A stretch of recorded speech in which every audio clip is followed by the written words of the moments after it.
المؤلف رحمه الله تعالى ونفعنا بعلومه في الدارين آمين. ولأبي داود في هذه القصة فأوتي أبو موسى برجل قد ارتد عن الإسلام فدعاه 20 ليلة أو قريبا منها فجاء معاذ فدعاه فأبى فضرب عنقه. Dan pada riwayat Abu Dawud mengenai kisah ini,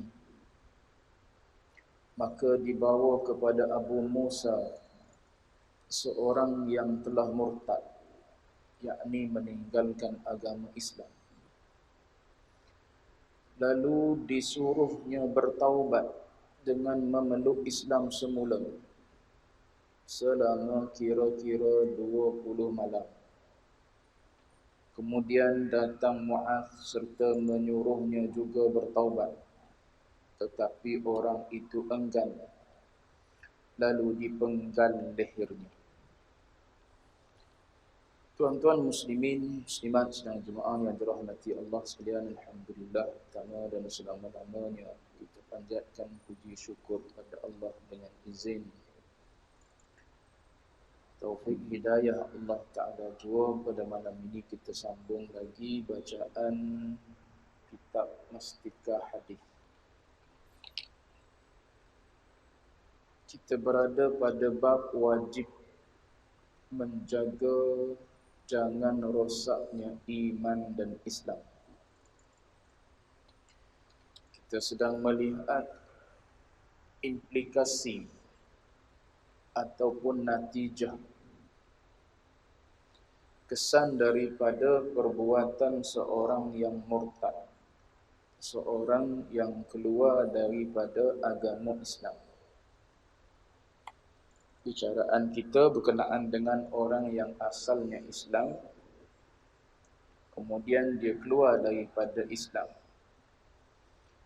Bukan cerita tentang orang kafir asal, tidak. Cerita ni tentang orang Islam kemudian keluar daripada Islam. Istilahnya kita panggil orang ni murtad, keluar daripada agama Islam. Maka ada beberapa kesan daripada perbuatan murtad ataupun riddah itu.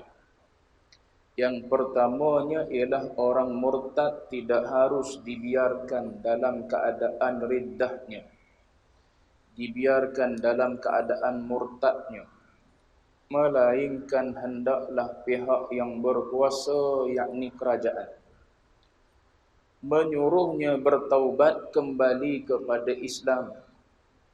Berapa lama? Kalau ikut mazhab kita Syafi'i, wajib diberi tempoh masa selama 3 hari.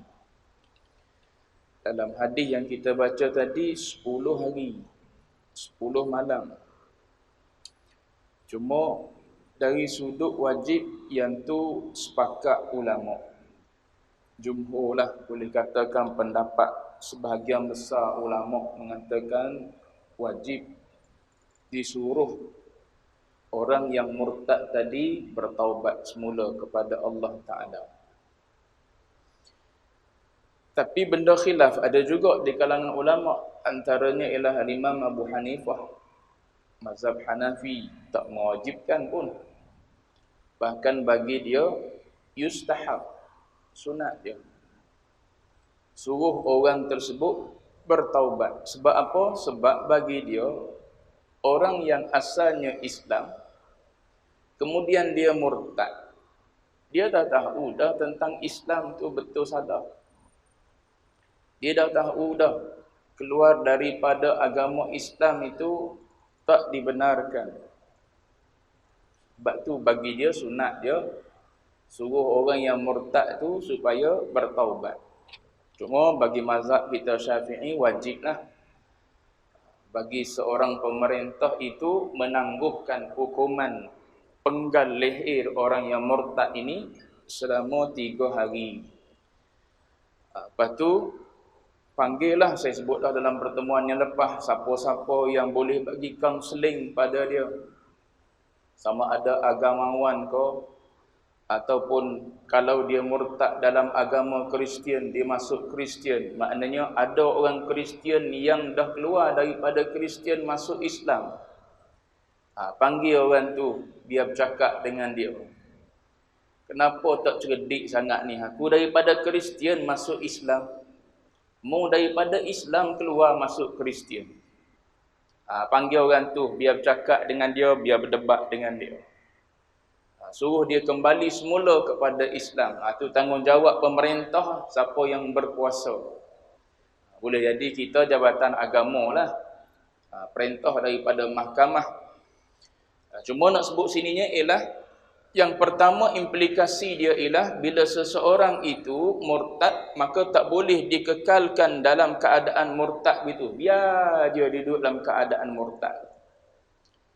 Sebab biar ni, ada ulama kata, lau tarakal murtad, kalau dibiarkan isu murtad ni, bila qatlin, tanpa dijatuhi hukuman bunuh kepada mana-mana yang enggan patah balik masuk Islam semula, maka kata ulama, latakhadhan nasu, nescaya orang ramai akan menjadikan agama Allah ni la'iban wa huzwa, akan jadi mainan daripada dia.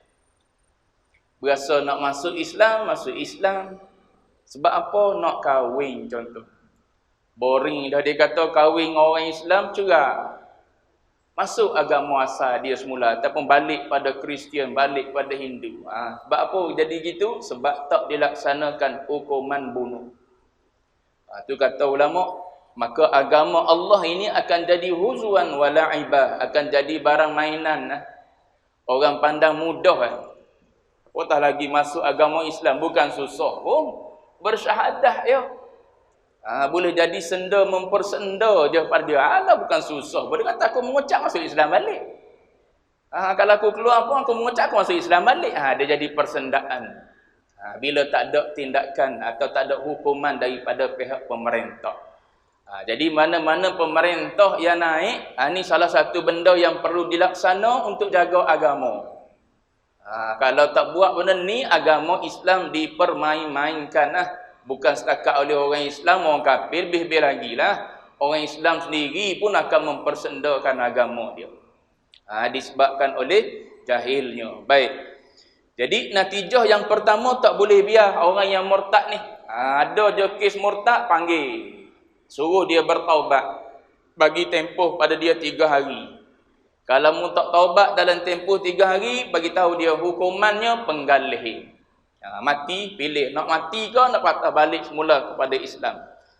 Itu yang pertama. Lepas tu dia mari hadis, bukti bahawa dah berlaku dah apa yang disebut ni di dalam sunnah-sunnah. Maknanya dah dibuat oleh para sahabat, hasil daripada tunjuk ajar Nabi. Ni yang berlaku di Yaman, Mu'adz bin Jabal. Kemudian yang kita baca tadi, sambungan ada kisah riwayat lain, kisah yang lebih kurang sama. Dibawa kepada Abu Musa, seorang yang telah murtad, meninggalkan agama Islam, lalu disuruh oleh Abu Musa tu supaya orang yang orang yang murtad tadi kembali semula kepada Islam. Berapa lama? 20 malam. Ini ada juga riwayat 20 malam. Kemudian datang Mu'adz bin Jabal serta menyuruhnya juga bertaubat, suruh bertaubat juga, tapi dia enggan. Lalu apa yang dibuat oleh sahabat? Lalu dipenggal lehernya, maknanya dipotonglah leher dia, dipenggal. Baik. Pengajaran daripada dua hadis ni. Hadis-hadis yang tersebut menerangkan bahawa sesiapa yang menjadi murtad wajib dibunuh. Tengok dia guna istilah wajib sebab ittifaq. Ittafaqa ulama, sepakat para ulama mengatakan wajib bunuh orang murtad. Tuan-tuan dengar ekstrimnya ustaz. Baca kitab ni, kitab Jakim ni. Bukan saya sebut di mulut ni, baca kitab yang ditulis oleh Jakim. Jakim sendiri tulis ni. Cuma laksana kedok ya. dalam masyarakat kita, dalam negara. Baik.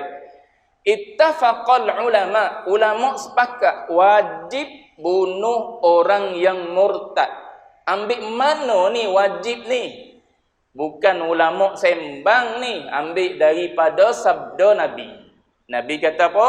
Man baddala dinahu faqtuluh. Nabi kata siapa-siapa yang tukar agamanya, maknanya keluar daripada Islam masuk agama lain, maka perintah daripada Nabi faqtuluh, bunuh orang ni. Jangan biar, sebab dia virus.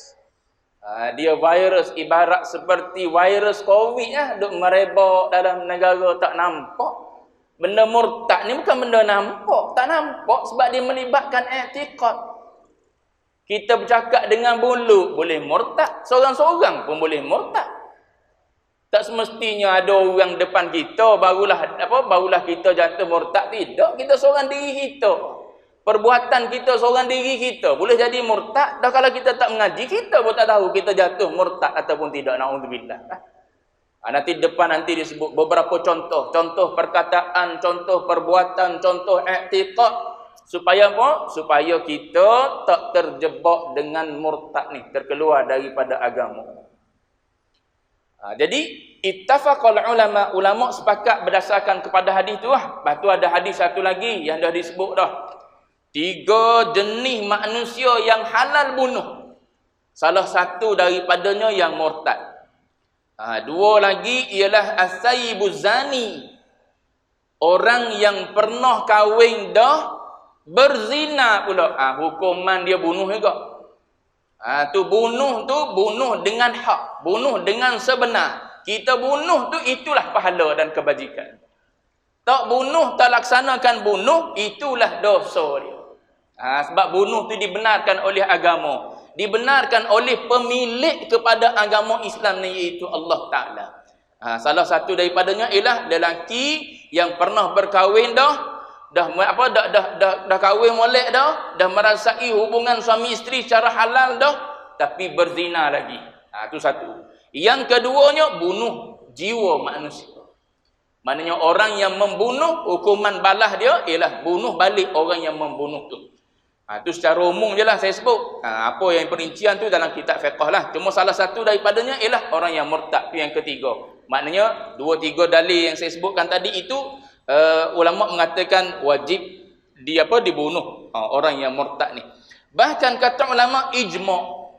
Ijma' para ulama tadi sepakat. Ini ijma' para ulama mengatakan bahawa wajib dibunuh orang yang murtad. Baik, satu. Wajib dibunuh oleh pihak yang berkuasa selepas ia disuruh bertaubat. Berapa lama? Mazhab kita Syafi'i 3 hari. Kalau ikut riwayat atas 20 hari. Kalau ikut mazhab Abu Hanifah maknanya tak perlu. Sunat je, nak suruh pun boleh, tak nak suruh pun tak apa, dia bertaubat. Sebab dia retidah tu agama dia, hak asal. Baik. Disuruh bertaubat kembali kepada Islam dan ia enggan berbuat demikian, maka dilaksanakanlah hukuman bunuh. Baik, yang kedua. Hukuman bunuh yang tersebut hendaklah dikenakan kepada tiap-tiap orang murtad, sama ada lelaki atau perempuan, sebagaimana yang terkandung pada hadis Mu'adz bin Jabal yang ditegaskan oleh Al-Hafidh bin Hajar Al-Asqalani bahawa sanadnya hasan yang maksudnya. Baik. Cuma dalam nak mengesahkan, ni perbahasan dalam kitab fiqh lah, nak mengesahkan seseorang itu murtad. Murtad dia ni sah ke tidak? Ulama kata dilihat pada 2 syarat. Satu, syarat dia mestilah orang yang sama ada dia i'tiqad ataupun perkataan dia ataupun perbuatan dia tu mestilah keluar daripada orang yang ada akal. Mestilah keluar daripada orang yang ada akal. Maka tak sah, maknanya tak dikira murtad lah kalau dia mari daripada orang gila. Ada orang gila pergi sujud di batu kek, tak apa sebab dia gila. Nama apa dia? Abdullah contohnya. Nama comel dah Abdullah, tapi pergi sujud di batu kek tu. Pergi usung bawa tu juga dia. Tapi orang kenal dia ni gila, tak lewat kira dengan dia. Tak dikira murtad perbuatan dia sebab dia gila. Begitu juga kata ulama as-sabi. Kanak-kanak, anak-anak kecil. Bahkan kata Imam Syafi'i, mazhab kita Syafi'i, disyaratkan baligh. Satu akal, satu baligh, mazhab kita Syafi'i. Syarat yang pertama, maknanya ada dua-dua situ. Berakal dan juga baligh sekali. Sebab dua tu, berakal dan baligh tu, pada mazhab kita Syafi'i, dia dianggap sebagai syarat seseorang itu jadi mukallaf. Maknanya kalau tak ada akal, tak balik lagi. Berakal, tak balik lagi. Maknanya mumayyiz dah. Tapi tak balik lagi, tak dikira. Tu ada yang longgar, ada yang ketat. Tonton tengok dalam perbahasan fiqh, maknanya dia ada yang longgar, ada keluasan dia lah. Ada yang kata tak kira dah walaupun kanak-kanak. Ada yang kata tak kira kanak-kanak sebab dia belum masuk dalam lingkungan orang-orang mukallaf lagi. Sebab syarat mukallaf mesti akil balik. Maka tak dikira sebagai mukallaf lagi dia tak akil tak balik. Baik, yang kedua, satu akal tadi. Yang kedua kata ulama ialah apa yang dia buat tu adalah dengan kehendak dia sendiri. Bukannya mukrah. Bukannya dia ni dipaksa. Kalau dia dipaksa, ittifaq ulama yang dipaksa ni tak gugur iman.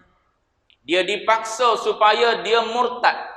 Dia dipaksa supaya mengucapkan kalimah-kalimah yang mengeluarkan dia daripada agama. Dia dipaksa supaya sujud kepada selain Allah Ta'ala.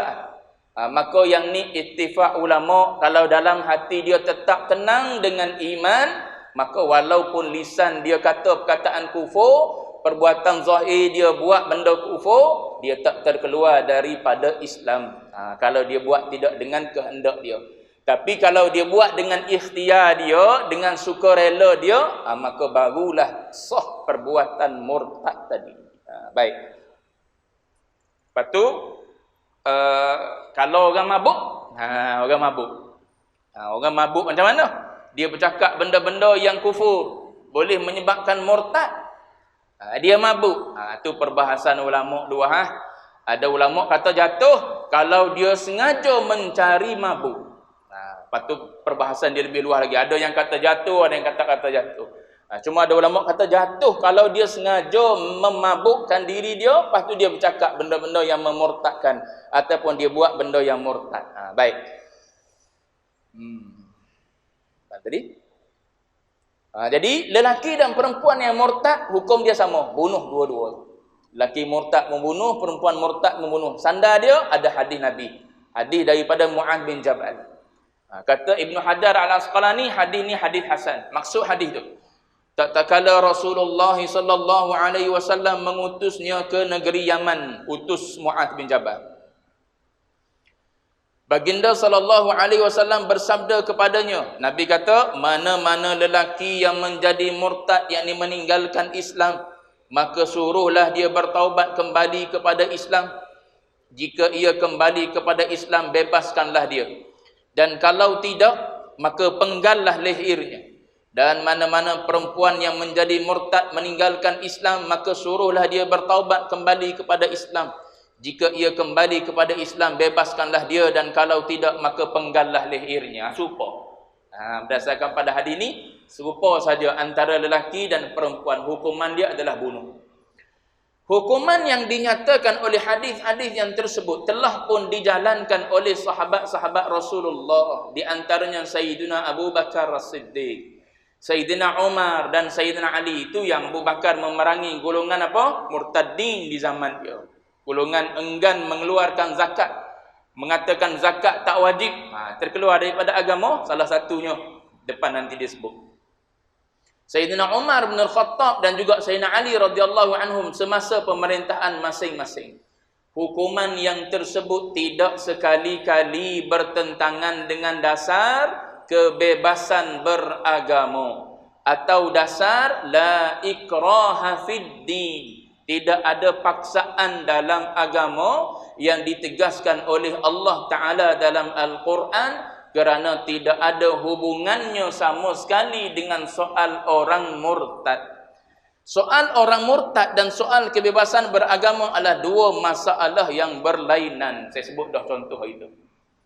Contoh almarhum Tuan Guru bagi orang yang kafir asli, kalau contoh dia bagi ialah orang tu memang kita tahu dia ni tak segar.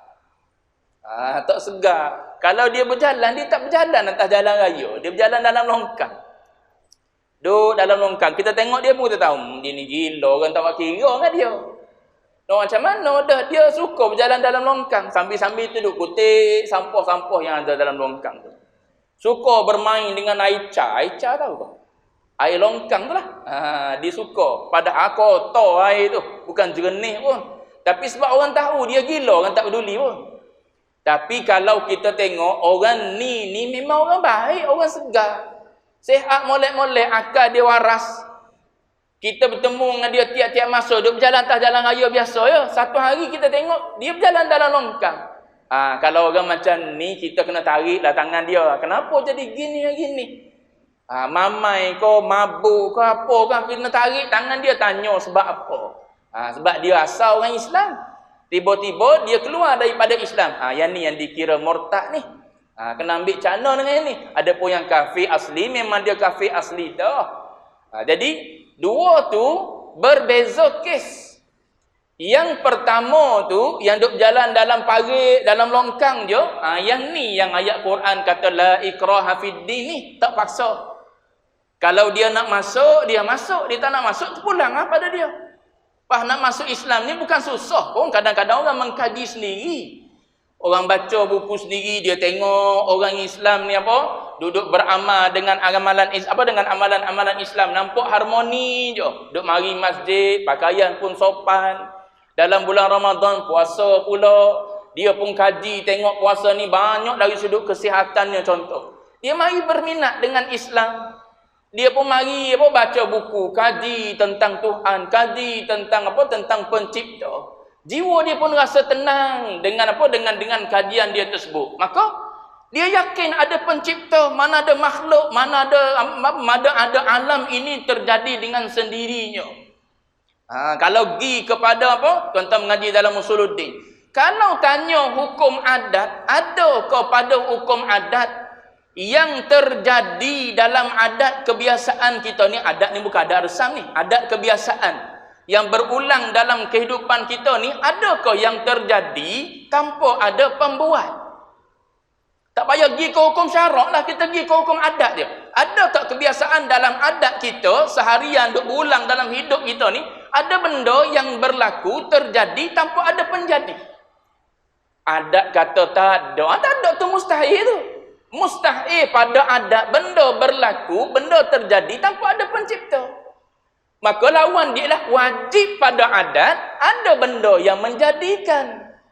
Tu baru pergi pada adat. Sebab tu lelaki badui, bila dia tengok ada najis unta, maka dia kata mesti ada tuan dia. Maknanya ada unta lah. Sebab apa? Ada najis unta. Kita tengok ada tapak kaki, mesti ada tuan tapak kaki tu. Tuan-tuan tengok ada kapet, ada lampu, ada dinding, ada masjid, ada batu, ada apa? Tuan-tuan tengoklah di tubuh kita ni ada baju, ada kopiah, ada serban, ada kaki, ada macam-macam yang ada ni. Semuanya ada pembuat dia. So wajib ada. Adat mengatakan tak pernah lagi ada dalam hidup aku selama aku diberi umur ni, hidup daripada zero sampailah umur sekarang ni, ada benda berlaku tanpa ada orang buat. Tengok pokok bergerak kan? Pokok daun bergerak dan sebagainya, bergoyang dan sebagainya. Ada tak benda yang buat dia? Ada angin. Tak nampak angin? Tak semestinya nampak. Cuba kalau ketah, kalau kita tak tiup, tak bergerak. Habis itu bergerak ketah tu sebab kita tiup. Mari mana? Kita lah yang tiup. Puncanya daripada angin yang kita tiup. Angin tu daripada mana? Daripada kita. Angin tu daripada mana? Ciptaan Allah Ta'ala. Itu kata wajib pada adat ada pencipta. Lepas tu kalau kita tengok dari sudut hukum apa lagi? Hukum akal. Akal tak terima. Akal mana terima ada yang berlaku, ada yang ada tanpa ada pencipta. Wajib juga pada akal. Logik akal kita tak akan terima. Maknanya mustahil pada akal benda berlaku, benda ada tanpa pencipta. Dua, wajib pada adat, wajib pada akal. Orang kafir kalau dia tengok pada adat, pada akal, Islam dah. Kenapa tak Islam juga? Duk kufur situ. Ya saya sebut dah. Kufur ni ibarat cover. Istilah cover dalam bahasa Inggeris tu diambil daripada kafara. Itulah kafar, kufur tu. Cover ni penutup. Semakin tebal cover, semakin tak nampak dalam tu. Semakin tebal kesombongan, keengganan kita untuk melihat kebenaran hukum adat dan hukum akal, maka tak nampak kebenaran. Tapi kalau kita sudi untuk buka dan lihat hukum adat dan hukum akal, pasti jelas dan nyata nampak. Sebab tu saya kata orang boleh fikir sendiri. Apatah lagi kita orang Islam, hukum syarak datang bagi tahu. Apa? Inni ja'ilun fil ardi khalifah wa laqad khalaqnal insan. Kami jadikan manusia. Itu wajib pada hukum syarak. Alah maksud dia. Lepas tu kalau pergi lagi ke apa? Ke ilmu akidah tuan-tuan mengaji. Adakah pencipta sama dengan yang dicipta? Pada adat. Tuan-tuan tengok pada adat kebiasaan. Benda yang kita buat sama tak dengan yang membuatnya? Tak ada. Tak sama. Wajib pada adat tak sama. Peliklah kalau orang kata, Allah Ta'ala ni serupa dengan kita. Ada tangan, ada kaki. Tu lagi jauh tu. Hukum adat tak terima dah. Kita dengan anak kita. Bukan kita buat, tak ada sentuh apa pun kita. Tahu-tahu dia lahir macam kita. Ada kepala, ada tangan, ada kaki, ada telinga, ada mulut, ada hidung. Serupa sebijak kita. Kita sentuh ke buat dia? Yang kita betul-betul sentuh. Patung yang duduk di pasar raya tu baru kita sentuh. Hidup kata hidup dia. Tak hidup. Tak serupa juga dengan kita. Pelik kalau tak beriman ni. Tu kata. Hukum apa tu? Baru hukum adat. Logik akal kalau ngaji lagi tak terima kufur. Tu mengaji usuluddin biar sampai situ. Biar nampak. Nampak Tuhan serba-serbi. Tak ada dah kita. Kok mana kita lagi? Serba-serbi mari daripada Allah. Tambah kok tasawuf pula. Hati kita jinak dengan Allah Ta'ala. Syuhud kita hanya pada Allah lah. Tu i'tiqad kita. Pada i'tiqad. Dia sebut sini, saya nak katanya ialah, orang yang nak beriman pada Allah Ta'ala ni, tak semestinya kena ada orang. Dia kaji sendiri. Menggunakan adat kebiasaan yang berlaku, menggunakan akal kebijaksanaan yang Allah Ta'ala bagi, tiba-tiba dia mari percaya di sana sebenarnya ada Khalik, ada Allah, ada Tuhan. Maka sebenarnya hati dia dah beriman pada Allah. Baki lagi pada Islam, dia tak mengucap dua kalimah syahadah dia. Jiwa dia dah tenang dengan pencipta dah, dengan Khalik. Jiwa dia dah percaya dah. Dengan dia baca buku, dengan dia tengok alam, dengan kajian dia, hati dia dah tenang bahawa kita semua ni sebenarnya ada Khalik, ada pencipta. Ada Allah. Tapi di lisan dia tak mengucap dua kalimah syahadah. Kalimah syahadah ni, dia termasuk dalam rukun Islam. Bila zahir dia mengucap dua kalimah syahadah, maka orang ini perlu diurus secara orang Islam. Walau dalam hati dia tak percaya Tuhan. Dia mati mengucap dua kalimah syahadah. Ataupun dia hidup, orang tahu dia pernah mengucap dua kalimah syahadah. Maka orang ni dalam hati kufur, i'tiqad kufur sekalipun, dia mesti diurus secara Islam. Yang tadi tak mengucap dua kalimah syahadah, tapi sebab kajian dia duduk perhati tengok, maka dia yakin sungguh-sungguh bahawa ada Tuhan. Maka iman dia dah ada dalam hati dia. Cuma dia tak mengucap dua kalimah syahadah. Bila dia meninggal, tak ada orang tahu dia bersyahadah. Maka dia ditanam di tanah perkuburan bukan Islam. Bangkit dia nanti, Allah Ta'ala boleh bangkit dia dalam keadaan beriman kepada Allah Ta'ala. Tu beza dia antara rukun Islam dengan rukun iman. Rukun Islam ni nak membezakan kita Muslim ke tak Muslim. Mati kena urus secara Muslim. Sebab tu Ubay bin Salul, ketua kepada munafikin, dia diuruskan secara orang Islam ke orang kafir? Dia orang munafik. Munafik menzahirkan Islam, dalam hati sebenar kufur. Tapi sebab kekufuran duduk dalam hati, tak zahir di lisan dia. Dia ada bersama dengan Nabi, semayang sekali dengan Nabi. Dia tak percaya pun pada Allah Ta'ala. Dia tak terima pun risalah Quran. Maka dia sebenarnya kufur. Tapi Nabi tetap menguruskan dia secara orang Islam. Cuma semayang jenazah je Nabi tak semayang. Sebab Nabi dilarang oleh Allah Ta'ala. Nabi suruh para sahabat menyembahyangkan jenazah Ubay bin Salul. Tu beza Islam dengan iman. Tu Islam zahir, iman kita bicara ada i'tiqad. Cuma nak sebutnya sini tak ada kena mengena dengan la ikraha fid din. La ikraha fid din ni untuk orang yang bukan muslim. Yang ni tak paksa, nak masuk Islam masuk, tak nak masuk pulang.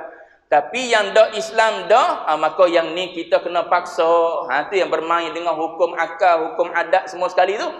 Main logik. Main logik. Saya sebut dah tadi. Wajib pada adat, wajib pada akal. Ada pencipta. Bawa marilah contoh apa benda yang tak ada pencipta. Bagi tahu. Contoh apa yang tak ada pencipta. Ada sendiri. Tiba-tiba ada sendiri dia. Ada sendiri itu bukan benda lah nama dia. Yang jenis ada sendiri, tak ada pencipta ni ialah Allah nama dia. Sebab dia tak berhajat. Sifat ketuhanan Allah Ta'ala ni istighna'uhu an kulli ma siwah. Kaya dia tak berhajat pada siapa-siapa selain daripada dia. Ada dia sedia kala. Depan nanti disebut contoh. Ada orang yang mengatakan alam ni sedia kala. Boleh jatuh kufur. Salah satu daripada caranya. Baik. Mana tadi? Tidak ada paksaan di dalam agama, artinya orang Islam tidak boleh sama sekali memaksa orang-orang kafir masuk Islam. Kita pun tak paksa dakwah. Bukan paksa dakwah. Mu tak masuk Islam, ku bakar rumah. Tak ada. Dalam sejarah Islam tuan-tuan baca lah. Kalau ada, tu bukan ajaran Islam yang sebenar tu. Ekstrim gitu. Islam tak ajar. Orang Islam ajak orang kafir masuk Islam, lepas tu ancam. Ancam bunuh, ancam bakar, ancam itu, ancam ini. Tak. Yang ada dalam agama kita ialah dakwah kepada orang kafir. Ajak dia mari masjid, buka masjid untuk dia mari tengok. Dia mari ziarah masjid ni pernah buat kan. Orang Cina yang ada kawasan ni lama duk tengok masjid ni tiang ni mah betul kau. Dia kata nak mari kiki dia tu. Kalau betul mah lah tiang dibuat ni, nama dia pun masjid bertiang mah ni, kalau boleh nak mari ambil, dia pun rasa nak mari tengok. Muka untuk dia mari tengok. Boleh jadi dengan asbab tersebut jiwa dia jatuh kepada Islam. Jatuh nak Islam, nak masuk, nak beriman kepada Allah. Boleh jadi asbab kita tak tahu. Jalan asbab ni banyak, bukan melalui dakwah saja, melalui tengok, melalui dengar. Semua tu adalah jalan menuju Allah Ta'ala. Bukan melalui kita pendakwah saja. Boleh jadi melalui jalan orang-orang lain. Kita tak ada dakwah apa pun. Tiba-tiba mari orang nak masuk Islam. Mari menangis depan kita nak memeluk Islam. Kita ajar dia mengucap 2 kalimah syahadah. Tak ada paksa bagi orang yang kafir untuk masuk Islam. Baik. Habis itu kita berhenti. Tidak ada paksaan dalam agama. Artinya orang-orang Islam tidak boleh sama sekali memaksa orang-orang kafir masuk Islam kerana hakikat iman serta kesudahannya yang baik. Hakikat kufur akibatnya yang buruk akan datang insya-Allah. Allahu a'lam.